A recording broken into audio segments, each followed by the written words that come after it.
जोहार साथियों, मैं रमेश गगरई। चंपा सोरेन का बयान हम देखेंगे, सुनेंगे इस वीडियो में।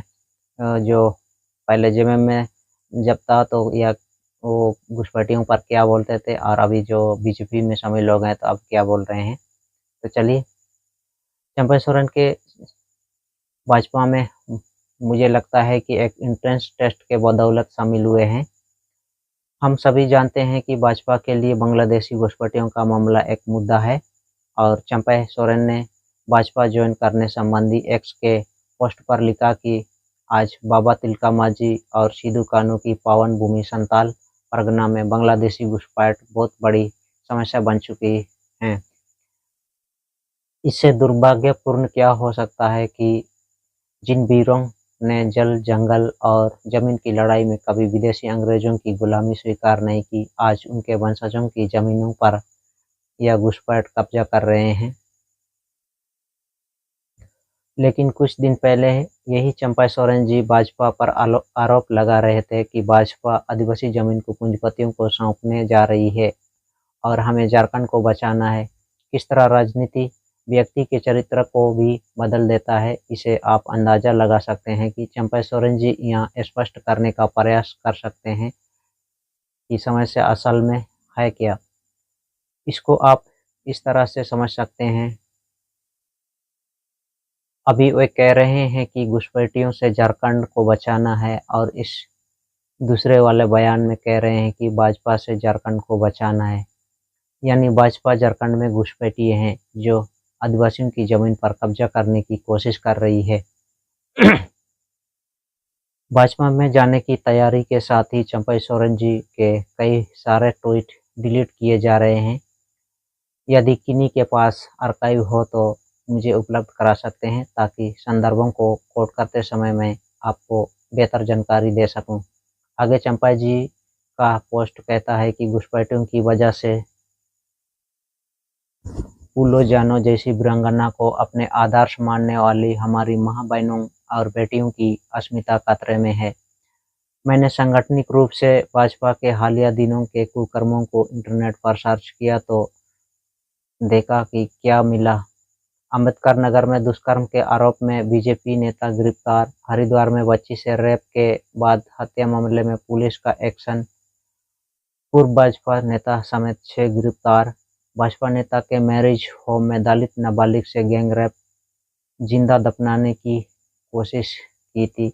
भाजपा नेता पर नाबालिग लड़की से रेप का आरोप तो चंपा सोरेन जी के कहने पर मतलब माँ बहनों व बेटियों की अस्मिता ऐसे घुसपैठियों से खतरे में है। मैं आप सबों को यह जानकारी इसलिए दे रहा हूँ कि यह नेता लोग हमें मूर्ख समझते हैं। कभी यह लोग लाइन के एक तरफ होते हैं तो कुछ और कहते हैं और लाइन के दूसरे तरफ चले जाते हैं तो फिर कुछ और कहते हैं। मैंने आपको बताया कि ये लोग कहते वही हैं, सिर्फ संदर्भ बदल जाते हैं। चंपा सोरेन जी इतने दिनों तक भाजपा को घुसपैठी के रूप में बता रहे थे। जैसे ही भाजपा में जाने लगे अब उनकी परिभाषा घुसपैठ अल्पसंख्यक हो गए हैं। और डरा किसको रहे हैं? आदिवासियों को, जबकि डरना किससे चाहिए? नेताओं को। आप सभी आदिवासियों से हम उम्मीद करते हैं कि आप एकजुट होकर इन्हें डरने की हालत में पहुंचा दीजिए और साबित कीजिए कि बिना आदिवासी विचारधारा के नेताओं का आदिवासी इलाकों में कोई जगह नहीं है। फिर चंपा सोरेन जी आगे लिखते हैं कि आदिवासी व मूलवासियों को आर्थिक तथा सामाजिक तौर पर तेजी से नुकसान पहुंचा रहे हैं। इन घुसपैठियों को अगर रोका नहीं गया तो संताल परगना में हमारे समाज का अस्तित्व संकट में आ जाएगा। सोचिए, अडानी को सैकड़ों एकड़ जमीन एसपीटी एक्ट के होते हुए रघुवर दास की भाजपा सरकार ने कौड़ियों के भाव में दे दिए। उसे हम आदिवासी क्या कहेंगे? किस तरह से रोते बिलखते आदिवासियों को जूतों तले रौंदा गया। जब उनकी जमीन ली जा रही थी उस समय रघुवर दास ने आदिवासियों के फैसलों को भी जबरदस्ती जेसीबी चलाकर नष्ट कर दिया था। यह खबर दिखा रहा है कि आदिवासी अडानी, मुख्यमंत्री रघुवर दास, सांसद निशिकांत दुबे और लुइस मरांडी का पुतला दान करके अपना जोरदार विरोध प्रदर्शन वह लोग कर रहे थे। यह सभी लोग भाजपा के थे। तो इन घटनाक्रमों से आपको समझ में आ ही गया होगा कि आदिवासियों का संकट यही लोग हैं और यही लोग संकट ला भी रहे हैं। उस समय किस तरह आदिवासी जमीनों को छीना गया। चंपई सोरेन जी आगे लिखते हैं कि राजनीति से इतर हमें इस मुद्दे को एक सामाजिक आंदोलन बनाना होगा, तभी आदिवासियों का अस्तित्व बच पाएगा। इस मुद्दे पर सिर्फ भाजपा ही गंभीर दिखती है और बाकी पार्टियां वोटों की खातिर इसे नज़रअंदाज कर रही है। चंपई सोरेन जी पहले सेंटेंस में कहते हैं कि सामाजिक आंदोलन से जाकर आदिवासियों का अस्तित्व बचेगा, लेकिन अगले ही लाइन में भाजपा को उस सामाजिक आंदोलन का नेतृत्व देने की बात करते हैं। हो सकता है उम्र के कारण चीज़ों को ठीक से बोल नहीं पा रहे हों, लेकिन अपनी बात यदि हम करें तो स्पष्ट कर दे रहे हैं कि आदिवासी का अस्तित्व जल, जंगल और ज़मीन से है, ना कि किसी पार्टी से है। सामाजिक और सांस्कृतिक जीवता से आदिवासी इस प्रकृति को बचाए हुए हैं। यही पार्टी सिस्टम वाले लोग आकर ही तो राज्य की कानून व्यवस्था बदल देते हैं और हमारी ज़मीन पूंजीपतियों को दे देते हैं। हमें इन्हीं से तो बचना है और इन्हीं से तो अपने जल, जंगल, ज़मीन और प्रकृति को बचाना है। स्पष्ट रूप से समझना चाहे तो आदिवासियों को अपने जल, जंगल और ज़मीन के साथ अपने सांस्कृतिक और सामाजिक अस्तित्व को अगर बचाना है तो ऐसे घुसपैठ लोग से बचाना है। बाकी आप भी समझदार हैं, इसे ज़्यादा से ज़्यादा लोगों को समझाइए ताकि हमारी आदिवासी जिंदा रहे। अंतिम पारा में लिखते हैं, इसलिए आदिवासी अस्मिता एवं अस्तित्व को बचाने के इस संघर्ष में मैंने माननीय प्रधानमंत्री नरेंद्र मोदी व गृह मंत्री अमित शाह के नेतृत्व में आस्था जताते हुए भारतीय जनता पार्टी से जुड़ने का फैसला लिया है।